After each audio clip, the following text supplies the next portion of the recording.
Here we are back assembling this gazebo. The manufacturer says to use 3 people to assemble these headers. I'm doing it with one man, one skilled professional, and it's going together pretty easily. We're about to put the last header up right now. We're putting some 2x12 blocking underneath these deck boards to give us some additional support for those small lag holes there on the metal brackets on these posts, so we don't rip the deck up when we get a 60-70 mile an hour gust of wind coming through here. And these are some really nice red cedar timbers that they put this kit together with.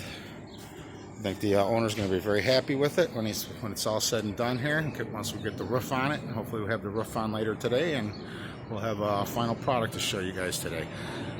We'll be back in a little while.